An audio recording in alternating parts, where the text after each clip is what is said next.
गुज़िश्ता रोज़ कराची के इलाके PIB colony से 15 साल की मैट्रिक की तालिबा दुआ और उसका क्लास फेलो वकार लापता हो गए। ताहम कार्रवाई के बाद दोनों को 63 राउंड से बाजियाब कराया गया। PIB कॉलोनी की रिहायशी 15 साल की मैट्रिक की तालिबा दुआ सुबह स्कूल के लिए गई थी, जिसके बाद वो लापता हो गई थी। बादशाह DIG ईस्ट आमिर फारूकी ने कहा कि लापता तालिबा का क्लास फेलो वकार भी लापता है। लड़का और लड़की एक ही टाइम में लापता हुए। दुआ के घर वालों ने कहा कि सुबह से इसका कुछ पता नहीं। स्कूल इंतजामिया के पास गई तो वहाँ रजिस्टर में खैर हासिल लिखा था। स्कूल देर से पहुंचने पर इंतजामिया ने दुआ को वापस लौटा दिया था।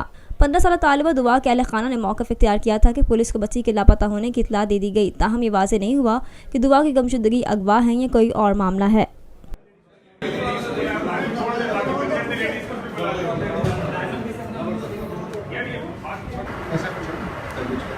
अभी तो ये चीज़ सामने आई है, ऐसी कोई बात सामने नहीं आई तो ज़बरदस्ती अगवा किया हो। अभी इसके बाद तफ्तीश होगी, सारी चीज़ें सामने आ जाएंगी।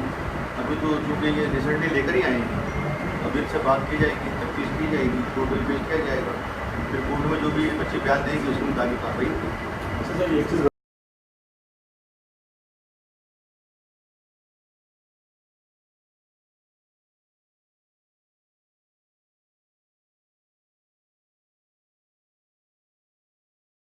पाकिस्तान में पहली मर्तबा हालात हाजरा के मुख्तसर मगर जामे प्रोग्राम्स, खबरों, तबसरों के अलावा दीगर समाजी, तिजारती, सकाफती, तफरीही, मालूमाती, मजहबी, तालीमी, सेहत और बच्चों के प्रोग्राम्स सिर्फ TNN TV पर।